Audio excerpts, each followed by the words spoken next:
Welcome to another edition of the Best Business Minds, where we interview business leaders and academics that write thought-provoking books. I'm Marc Kramer, serial entrepreneur who consults with family businesses and entrepreneurs, and currently I'm teaching entrepreneurship at Vinh University in Hanoi, Vietnam.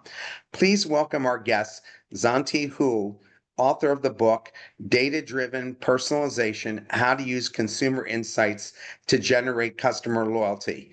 Did I pronounce that right, Zontee? Zontee, yes, that's right.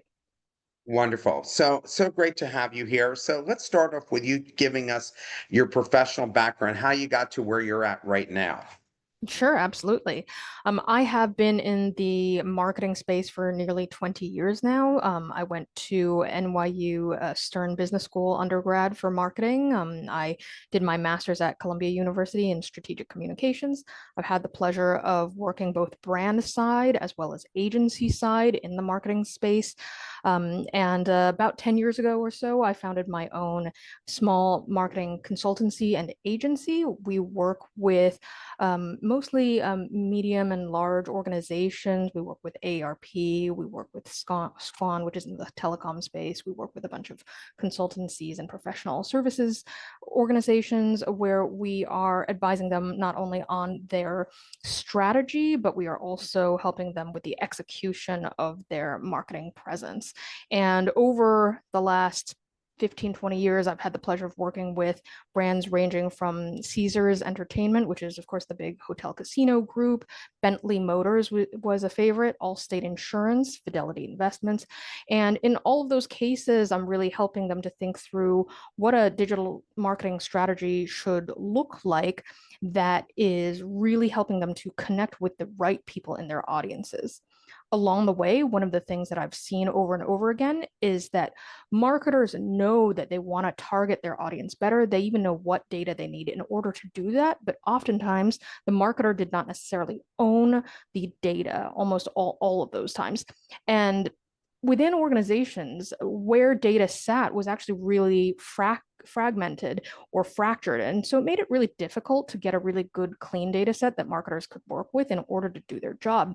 And that's really what the genesis of the book was. Data-driven personalization is really about why marketers need to have a seat at the data table, how they can build that business case, how they can build a task force within their organizations in order to actually get that data, and how organizations should really think about data as a resource that's extremely powerful for marketing, for sales, for customer experience, which really allows you to deliver a memorable and long-term relationship with your customers. That means that not only will they spend more money with you, but they will also refer more business to you. And so that's the premise of the book, and that's where I came from in terms of my career to come to the table with this content.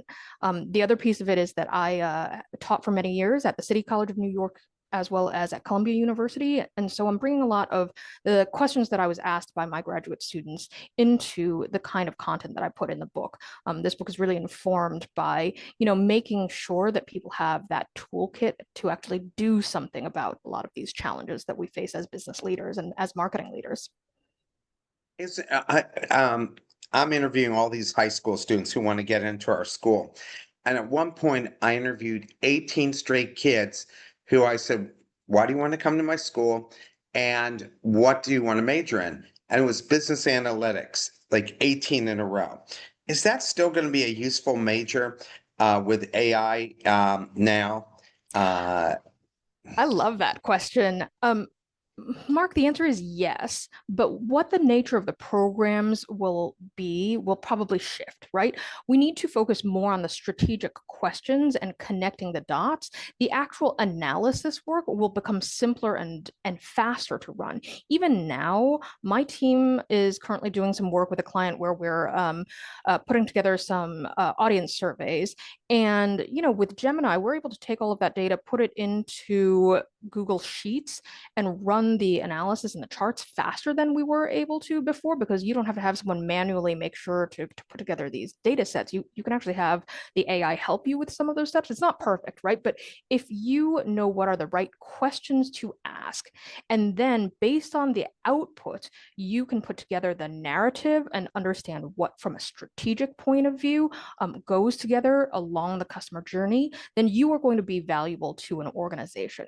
So if your students are looking to become business analysts, they can't be just the people who are processing the data, right? They need to be the people who understand what are the right pieces of data to pull out to really impact your business and be really thoughtful about what are the opportunities. And therefore, I think this is really about being well-rounded. It's not just about business analytics as a discipline in and of itself, right? It's business analytics in service of a vision around what is the business's competitive advantage. Is it the customer experience? Is it the sales process? Is it the product? What are the places that we actually really need to understand our audience? And that's where the opportunities are. So I think there will still be value, but again, what are the skills that you need in that space? I think they're going to become more and more strategic. Yeah, it's funny. We're launching, I designed the first MBA program in the world focused on how to use AI as an entrepreneur or an entrepreneur. So when they enter our MBA program, unlike all the other MBA programs, which are you just get the diploma at the end, here they come in with an idea, and when they leave, they have a plan for an executable idea, and it's all about how are you going to use the AI to create these new products and services that your company is going to have now. And I've told other faculty members, we had a group meeting, like what's going to happen with education because of AI. I said, we're more valuable now than we've ever been because we're teaching, like you just said, we're teaching students how to ask the right questions. By giving them the knowledge, they get to ask better questions. They don't know what to ask right now.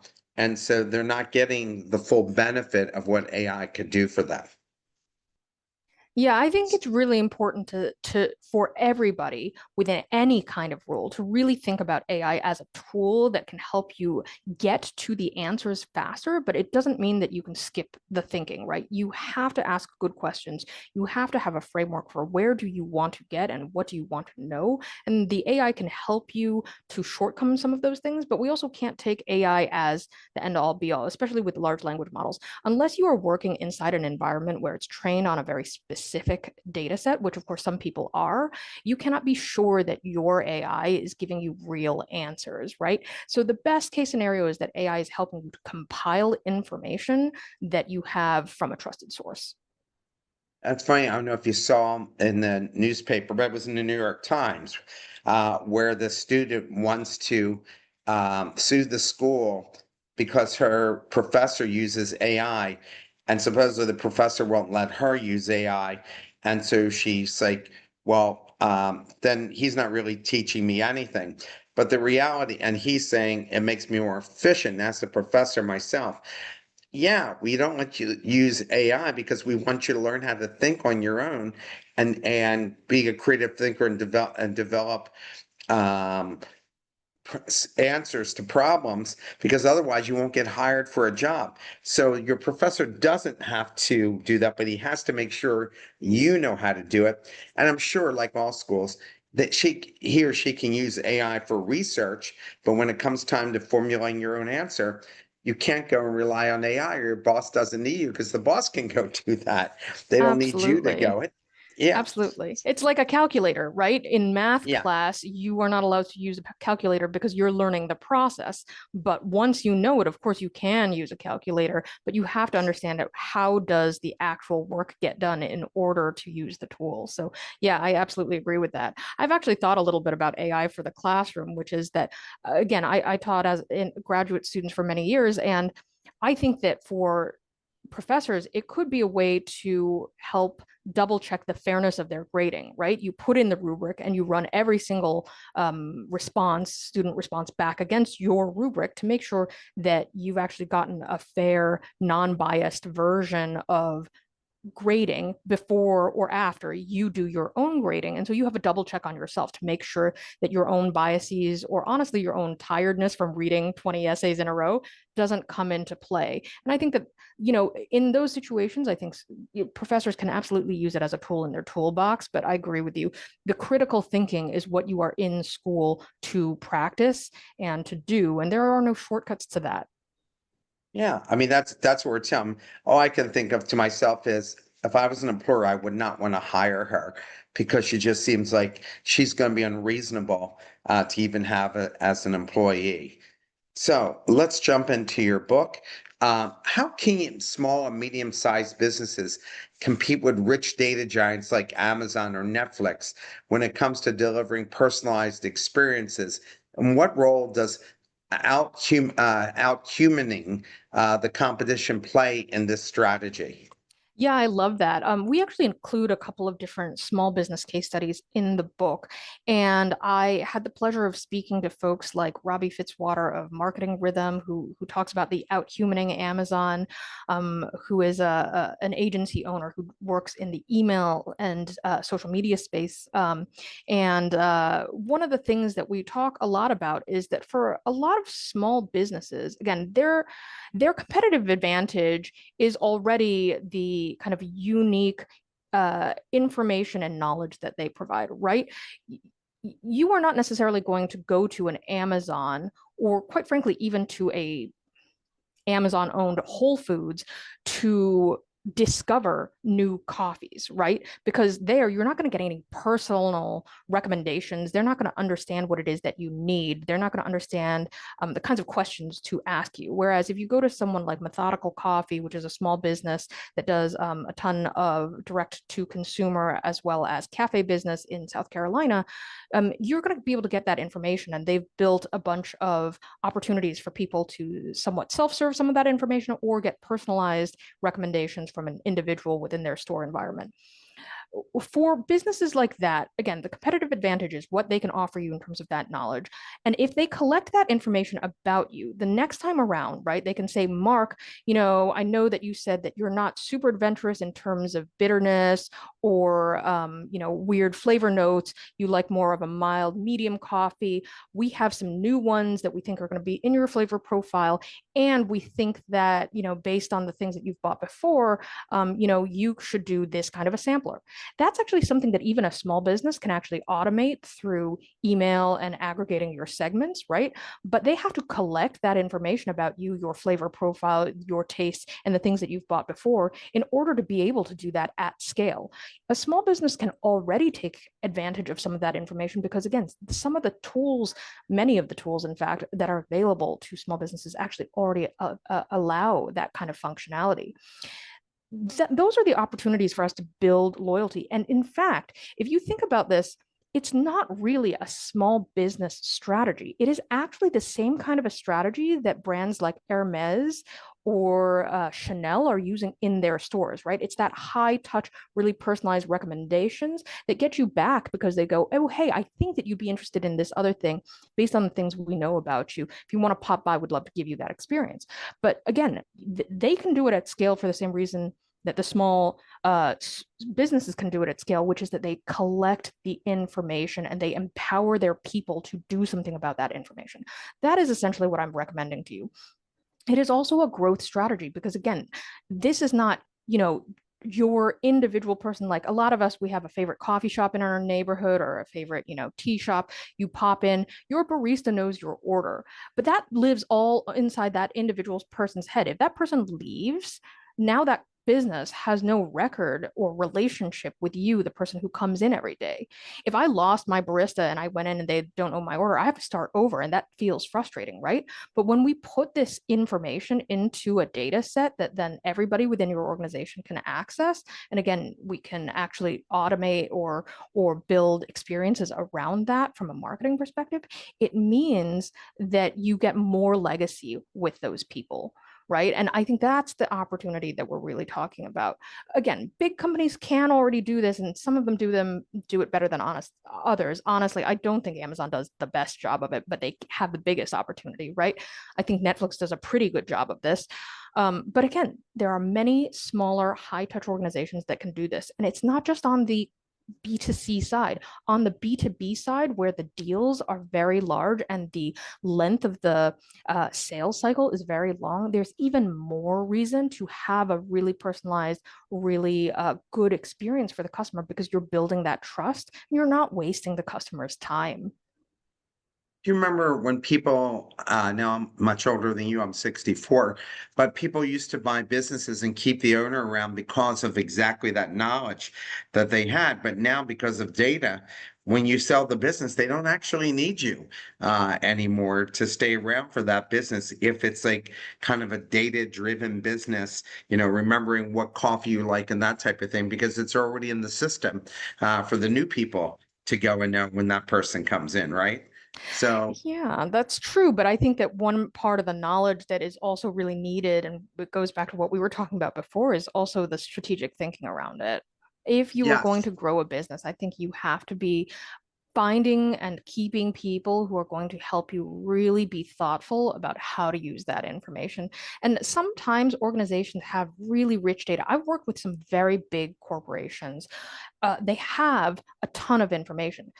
What they don't have is all of that information in one place in a usable format that their marketing team, their sales leaders, their operations leaders, their customer experience leaders can actually do something about. And I've worked with some companies where we actually go through that process. It's painful. One really big company, it's a big logistics company that is well known, it took them 2 years to put that data lake together and to be able to actually make it into something that their teams could query against. So I think there's a lot of opportunity here for us to be really thoughtful about where is the value. It's not just the data. The data is important, but it's also about really making the data something that's usable and having smart strategy against it. I hate chatbots, just hate them. But it may be because of my age, because I read a survey that people under 35, 78% of them like interacting with chatbots. And how much better are they going to get, and how can they make that experience better for people like me who really rather deal with a human being than deal, because I feel like I never get the right answers. How much better is that going to be? Yeah, Mark, I think you're hitting on something important, which is that for the generations that came before, me included, we were burned by chatbots, right? There were a lot of earlier chatbots that were extremely automated. They just gave really rote answers. They had no context. They didn't give the right kinds of information. They just basically searched against some keywords and then popped you an answer. And half the time you were like, this isn't relevant to the thing that I actually asked. I think that what we're lucky about right now with large language models is that it makes the experience more accurate. So, like I mentioned before, there are some of my clients who they've taken their unique data set, their unique knowledge base, and put it on top of a large language model, which means that the large language model is producing that interactive piece of it, but the information they're serving is from my client's specific knowledge base, right? That means that the answers that you get are really accurate in terms of what they have, but it's also really responsive to how you are wording it. So you can ask a question and it will actually pull that based on the information that they have rather than just spitting out a copy paste of an FAQ, right? And I think that that will improve the experience. I think the other thing is, again, businesses will get smarter about looking at what knowledge base they can trade on. For a while, 2 years ago when ChatGPT first really got big publicly, we saw that some companies try to get to be first in market by slapping a ChatGPT bot right on their site. And the thing is, it wasn't a contextually built bot. And so, yes, you could ask it questions about their business, but you could also ask it for, I don't know, a vanilla cake recipe, and it would still answer you because it was just kind of training on the entire data set. And that's silly, right? I think that businesses will be better about building these bots that are specific to their business, that are giving you highly relevant information within that space. And then that data set will hopefully get refreshed over time, right? The more questions it answers, the more information it will have. But also it should be training on things like the customer service calls, the sales calls, the information that the marketing team is updating on the website. It should be training on, marketing and sales materials that are being produced by the company for sales purposes. So if it is getting many different sources of information and it is getting consistently updated, then hopefully for the consumer, it's just a shortcut to find this information that already exists somewhere on the website, but it's serving it to you directly. I have over the last 20 years worked with many higher education universities and colleges and community colleges and for-profit and nonprofit.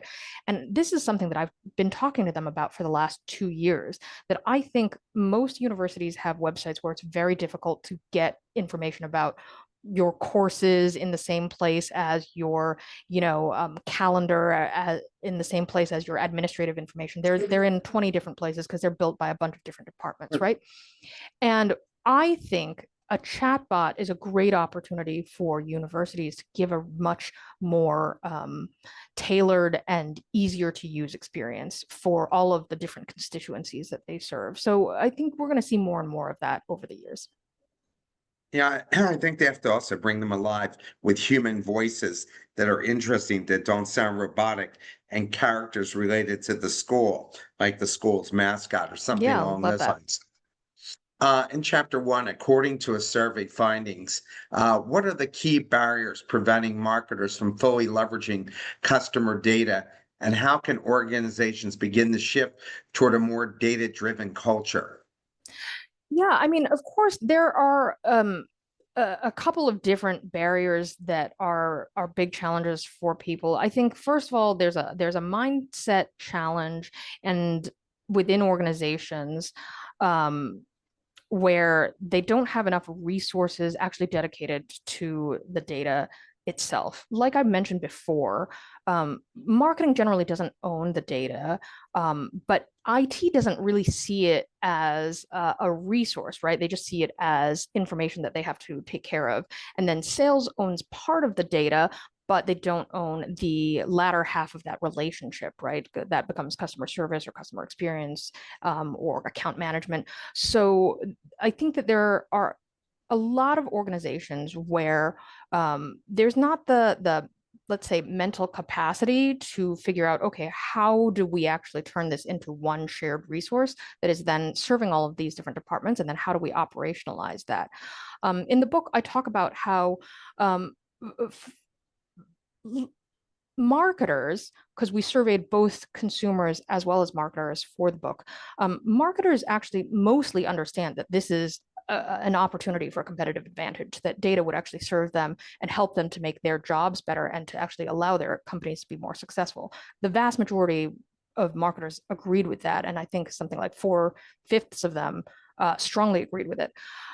But the problem is that less than half of the marketers reported that their organizations were actually collecting enough data, right? So one of our challenges that we are facing is getting buy-in from different people within the organization and really building a roadmap for what does that actually mean from an operational standpoint. And that's what I try to do with the book, is to give you that toolkit for actually bringing people along so that they are going to A, invest in it, and B, actually spend the time to then turn it into a powerful tool that many different teams can get value out of. In chapter two, why is it strategically important for a brand to define its target audience, even if its product could technically serve a broader market? I mean, I tell people all the time that the challenge that all marketers, but all business leaders have is really limited resources, right? It does not make sense to try to be all things to all people if you have limited resources. You have to go after the people who are either going to bring your company the most value because each transaction is going to be worth the most. So, you can chase all of the whales, right? Or you can be somebody who's like every transaction is going to be kind of medium sized, but we want to get the most of them. And so we want to go for that kind of broader swath that is easier to serve and is not an edge case in terms of being high value, but also high touch, or low value and low touch, right? So like there's a middle ground, or again, there's companies like Hermes who they're like, we don't want to serve everybody. We just want to serve those people who are the whales who are going to spend a ton of money with us. And then they focus on those folks. And that, of course, impacts your strategy, but it also impacts what kind of data you need to collect, because you need to collect the information that actually helps you identify who those people are for which segment and allows you to serve them in different ways.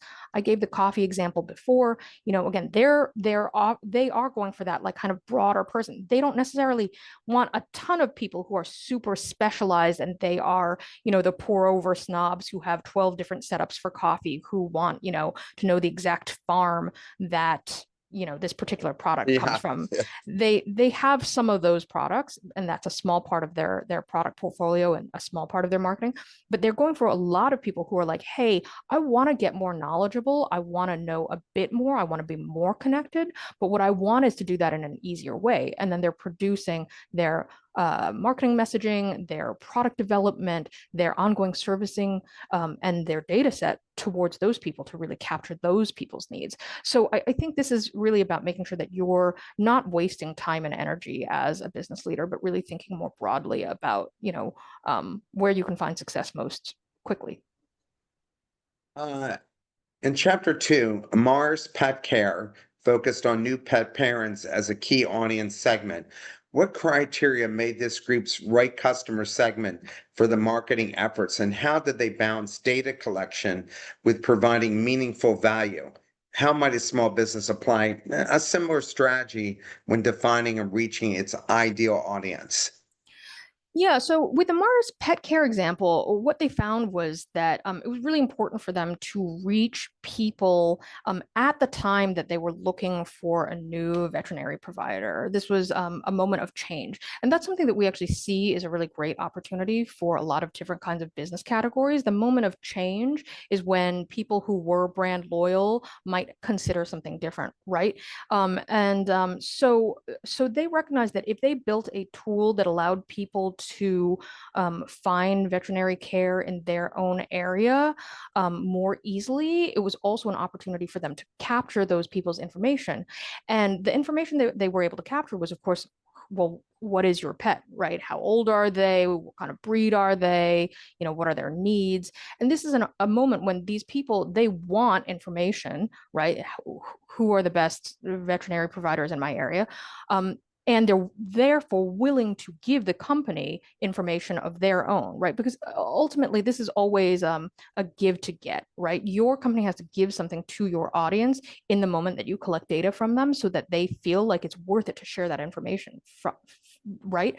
We've all, been on the street and been solicited by some kind of a salesperson or person, seeking money for a charity organization or something like that. And when they start asking you for information, you're already defensive, right? You're like, why should I give you information? I don't know who you are. I don't know what you're about. At the moment when somebody wants information, you can be providing it to them, and therefore their guard is down, because there is this transactionary kind of a mentality that people have from behavioral psychology that makes it so that they're more willing to share with you. So I think that's the lesson that any organization can learn, that if you find the places where your customer is going to want certain kinds of information because they're doing research about something related to your product or service, and you can provide them value without selling them at that moment, but just provide them value, they will be willing to share information with you that allows you to then market to them at a later date when it is more appropriate. And again, part of that is even that you can decide who do you want to market to, because not every one of those people is going to be appropriate. For Mars Pet Care, they might have found, some of these people, based on the priority products that we have in our portfolio and the profile of their pet ownership, they're not a good fit for us. They're never going to spend money with us. You know what? We're not going to waste our money and time sending marketing to them. We're just going to focus on the people who are the highest value. And again, that really key segment for us. And so this is, I think, also, again, being smart about your company's resources. How can you really use the time that your team has? And quite frankly, even though it's invisible, the marketing dollars that you have to reach them. And by invisible, I mean that it may not feel like it, but in aggregate, sending emails through your ESP costs money per thousand sends. In aggregate, retargeting those people in advertising costs money, right?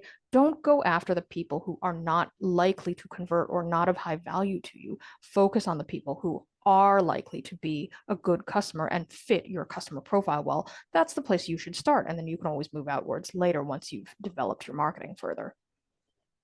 Is that the mistake that most entrepreneurs make, thinking the whole world is their oyster instead of, you know, just getting one target audience and building from there? And then they go through all their money. In chapter 3, how can marketing teams ensure that their personas remain relevant and becoming outdated or overly generalized over time, especially in rapidly evolving markets? Yeah, I love this question. I think that something that a lot of organizations do is they create a persona and then they leave it alone for the next 3, 4, 8, 10 years. And they don't realize that over time, of course, your customers are changing always, not just within your industry, but in response to the rapidly shifting world that we live in, right? At this moment, when AI is really changing, every single company in every single industry probably should look at, well, how is AI impacting my persona? Are people researching us differently? Are people thinking about us differently in their landscape? This is a moment when, again, like the culture is actually changing. And so that's why I think that every organization should make persona updating a part of their regular schedule when it comes to strategy. I also think that AI is actually a place where you can really use it to your advantage in terms of your persona building. You can feed it your existing persona.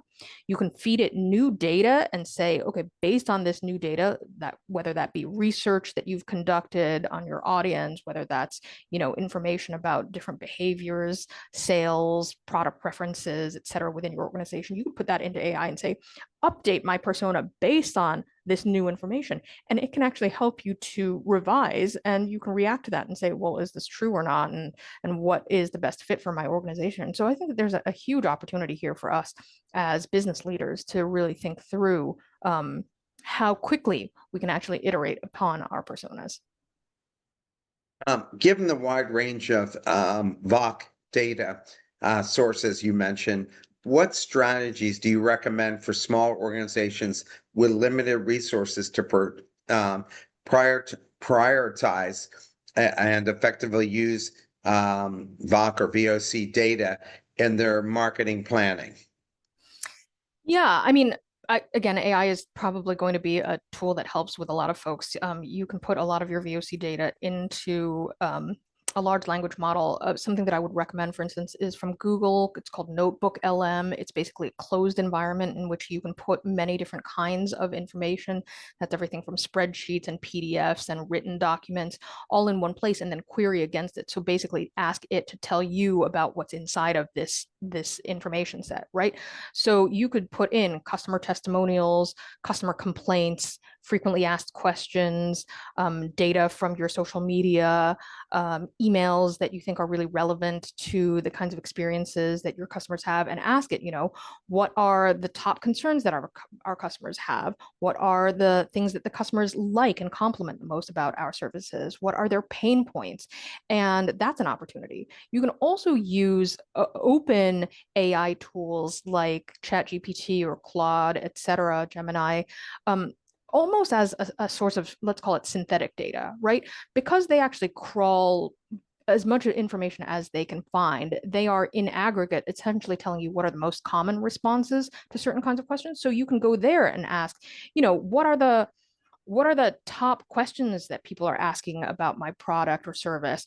What are the key concerns or things that people are looking for more information about? What are the things that people want more information about, but they can't find on the internet? And you can actually start to do both research on your audience as well as research on the competitive gaps within these tools. Now, those are some shortcuts that take advantage of AI. I also think that, especially for small businesses, a huge resource is actually industry organizations, right? So within your industry, are there organizations that are or associations that are producing aggregate data? I have worked over the years with many different kinds of industry associations, everything from the PCMA, which is the organization for professional event managers.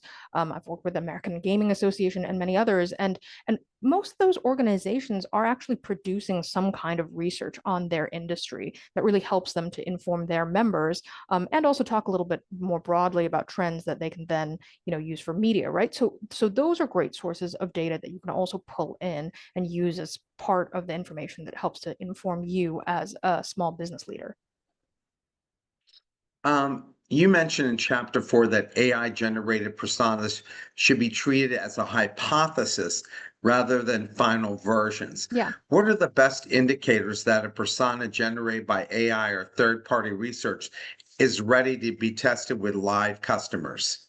Well, in the same chapter, I talk a little bit about the fact that sometimes the best way to find that out is to just go into the testing, right? And again, in some cases, you're going to have to learn quickly on the fly. This is the hypothesis. This is what we believe is going to be true. Let's go to market with marketing material, sales material, messaging that fits that.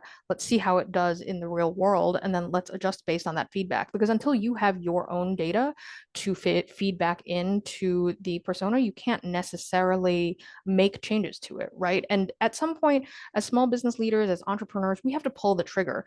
And, there's the saying about failing fast, right? Sometimes you have to build that into your plan of action, that you've got to put it in market, see how it does, and then go from there. There's a certain amount of testing that you would do on your own if you didn't have the AI persona. So the AI persona is just hopefully getting you to a slightly better hypothesis when you go out the door. Um, how do you recommend balancing emotional appeals, pathos, and logical appeals, logos, in personalization strategies when customer decision-making processes involve both system one and system two thinking? There's a lot to unpack in that question. And if you guys are not sure exactly what we're talking about, there's two kind of elements here. So when it comes to making, let's call it arguments or messaging for people, I talk a little bit about what Aristotle describes as ethos, which is credibility, pathos, which is emotional resonance, logos, which is logic, and kairos, which is timeliness. Those are really important elements of how we message, and you need a little bit of each of those elements in how you convince somebody, right? The economist Daniel Kahneman talks about system one and system two thinking in his seminal work. And it's really about, what he calls thinking fast and slow, meaning that there are some kinds of decisions that we make from our gut. We are really fast about them. And then there are other kinds of decisions that we make slowly, meaning that we need to do a lot of research. We need to be convinced and we need to feel really sure before we're able to make those decisions. Now, for marketers, we're always trying to craft messaging that appeals to the right combination of those two different things within the marketing messaging that we are doing. But I think that the more important thing for you to think about as a business leader or as somebody who's thinking about data within their organization to collect in order to do better messaging that serves these different motivations is to recognize, well, what information would I need in order to make the kinds of appeals that would be appropriate for my customers? I think in the book, one of the examples I share is the shoe company Cole Haan. When you set up a profile on their website to become a customer and make your purchase, they ask you a couple of questions about, what are the typical situations that you're in that involve footwear, right? So, what is your life like? Are you more of a walker? Are you more of a driver? Are you more of an urban person? Are you more of a suburban or rural person? Do you tend to like dress shoes? Do you like to wear casual shoes? They ask you some questions about what those things are. Now, those are all pretty descriptive of the product.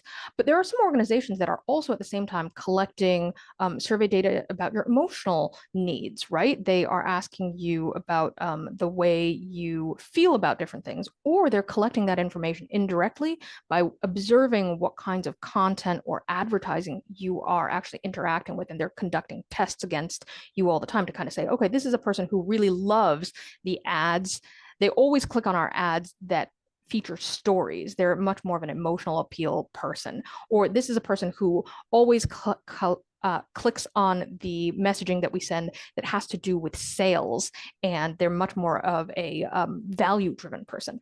By identifying these different dimensions of your customer, you can then better serve them information in the future, right? Because if Cole Haan sees that and this is true, am a sales shopper who prefers, city shoes because I walk around a lot and I live in New York City, then they can send me more targeted messages when those opportunities occur, rather than sending me, a really beautiful appeal about, I don't know, the Italian Riviera and romantic, stilettos that I am never going to click on, right? That's their opportunity. And again, even for small businesses, if we are thoughtful about where we collect information, we can get at these kinds of questions that allow us to be more targeted to our audiences.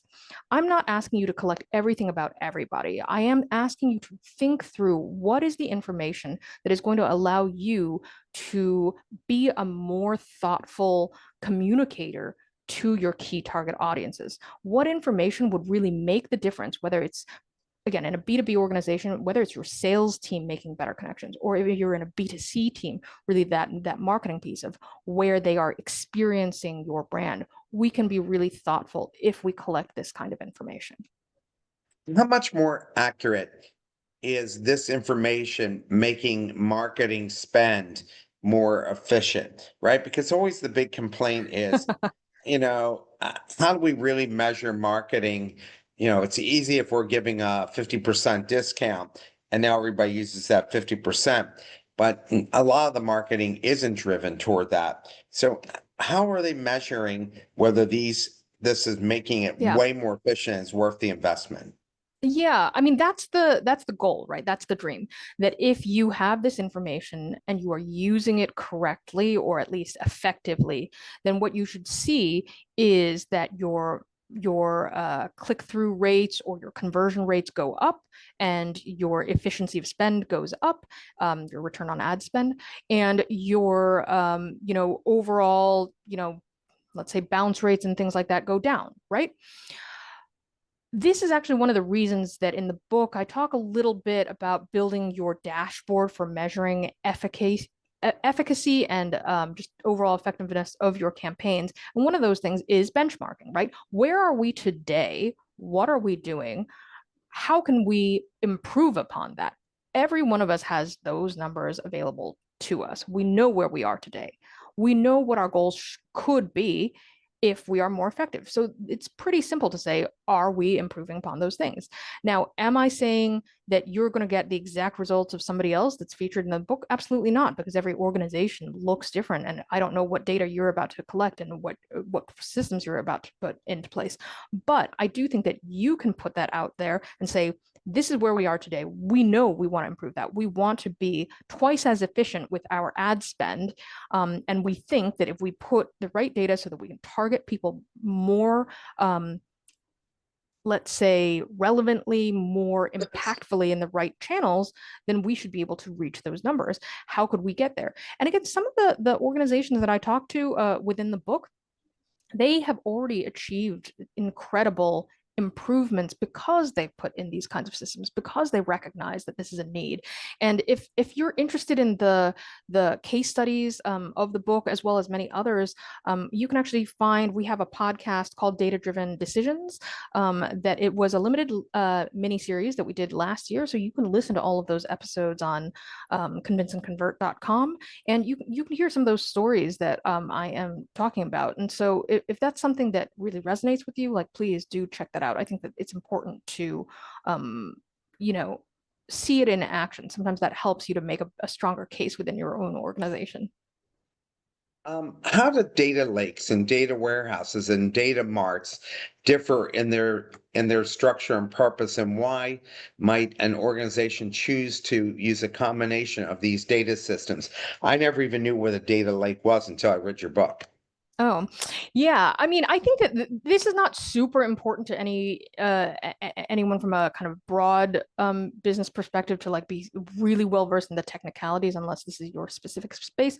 I think the key things to take away is that there are different structures that are going to be different, have different pros and cons, and have different value to organizations. So a data lake is sort of an unstructured pool of information. It's just like take everything you've got and like dump it in one place.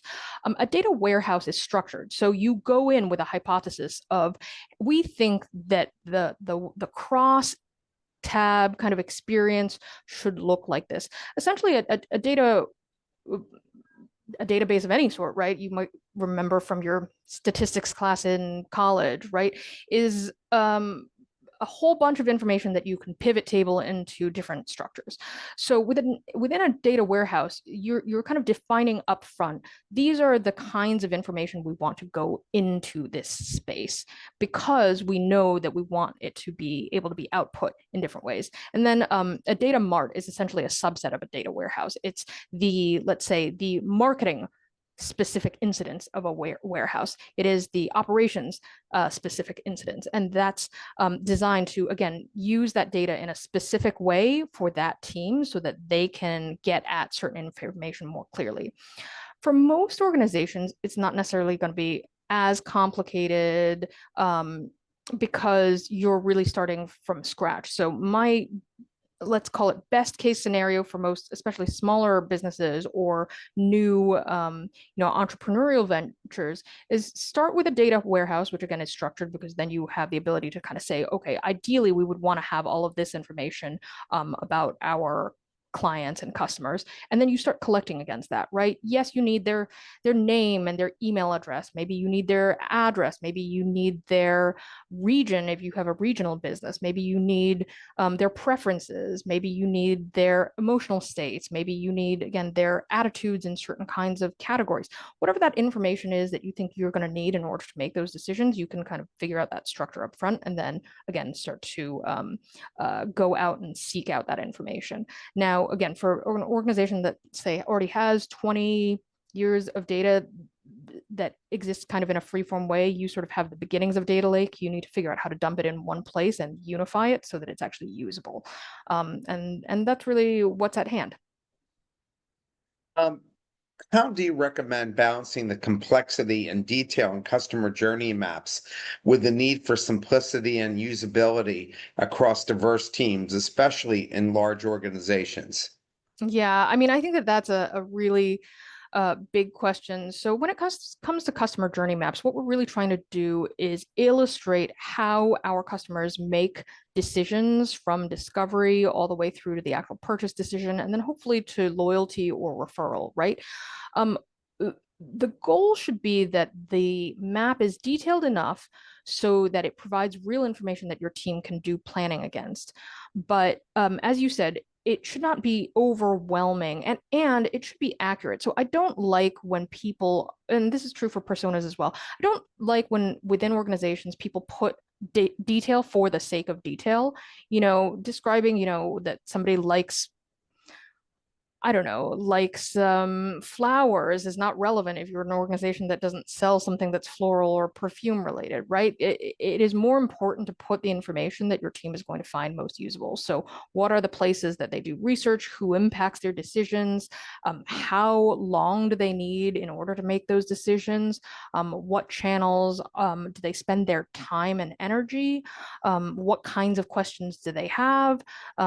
What kinds of appeals, going back to what we were talking about in terms of ethos, logos, etc., are effective on them. Those are the kinds of things that can be really valuable.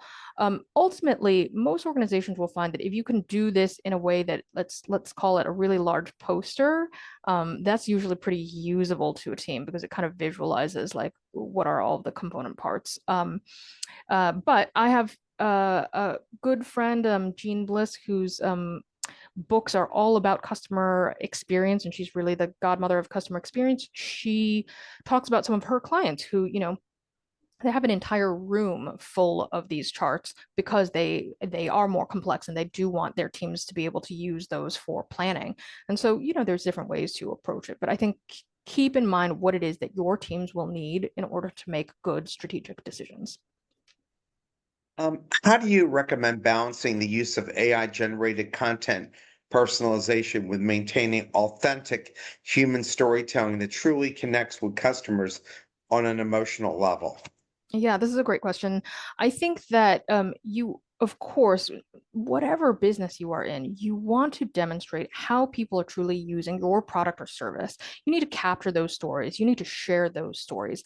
That's really important because that's not only giving you credibility, but it's also giving you third-party validation, right? It shows that others are saying about you what you say about yourself and that what you're telling is true. It's really important to do that and to make that part of your overall storytelling. In the personalization element, the goal would be to deliver more relevant stories to the person who you are trying to convince. So, by understanding, again, what motivates them, are they motivated by value? Are they motivated by efficacy? Are they motivated by prestige? Are they motivated by, again, word of mouth? Understanding what they are motivated by, you can start to deliver those stories, those human elements and authentic moments to them in the places that they want to be in a way that's more relevant to them. And so that is a big opportunity for organizations. I am by no means saying don't do that hard work of telling the third party validation and testimonial stories. Those are really, really important. I think it's just about where do you put them so that they are more relevant to the person that you're speaking to. Because again, we're not all convinced by the same thing. I mean, I'm skeptical about certain things that my husband is not skeptical of, and vice versa, right? That we care about different things. So putting that information in front of the person in a way that's more relevant to them will help a lot. And that could be as easy as, when somebody comes to your website, you're popping up a little form that says to them, like what brings you here today? And it kind of gives them three different options of most common scenarios. And now you have that information. And then when you send them a follow-up email, it can include a testimonial or a customer story or even a thought leadership piece that speaks to that specific need that they have. That's an easy execution that really allows you to bring this kind of concept to life. Given the increasing importance of seamless omni-channel experiences and the challenges of integrating data across multiple platforms and departments, what is the best first steps that organizations, especially those in highly regulated industries, which you work a lot of, can take to begin breaking down internal silos and building truly unified, frictionless customer journeys? Yeah, I think that this question is really getting at something that happens within a lot of organizations, which is that maybe your marketing has certain information and they're telling a really compelling story to your customer. But then they get into the sales funnel, and then the salespeople basically are starting from scratch and they're asking them all these questions that the customer or potential customer goes, wow, I thought that they already knew this stuff. Now this is such a really painful experience. It gives them leaves them a bad taste in their mouth, and they don't like working with you. Or even maybe the sales team was really fantastic and in the onboarding process, but now when they get over to account management or customer service, they're like, wow, these people know nothing about me, and therefore I feel really untaken care of, right? These are the kinds of gaps within an organization that make for a painful customer experience. And every customer wants to feel like the company understands who they are. I mean, Mark, I'm sure you've had this experience if you've ever had a medical treatment of some sort, but you go in, the nurse asks you a set of questions, then the doctor's assistant asks you the same exact set of questions. You're like, I just Right. answered these, and then the doctor asks you the same exact questions, and you're like, don't you have this on a form? I literally wrote this down. And Yeah. then you asked me these questions 3 times. And that is how it can feel for a lot of customers, that it feels like people just keep asking them things that they should already know. So when it comes to breaking down the silos and unifying the organization, my recommendation is to go through an audit. What are those different steps? What do we ask people at what points that we may actually already have access to? What data do we have where? And therefore, what data do we need to bring together in a shared environment where people can see it so that they can act upon it, right? So many organizations that I work with say, hey, we've got a CRM, but it has a lot of missing information in these areas, or we have a great customer database, but it only really pulls from these sources. Figure out what are the gaps that you have and where you could get that information into one place so that you do have that visibility across the board. And again, the goal here is to make it so that the customer feels like your company really knows them and is not wasting their time. I mean, another example that I share with people all the time is we've all done that thing where you buy something online and then you get retargeted for that product and related products. And you're like, I've Yeah. already made the purchase, right? That's a very simple thing for an organization to um, remedy. All they have to do is generate a suppression list of people who've bought our products in the last 7 days and turn that their ad set off for that suppression list, right? But most organizations don't do that. And A, it's a waste of their ad dollars, right? Because again, they're advertising to somebody who is not going to make another purchase because they literally just bought. And B, it is pissing off the person that they actually just made that sale to.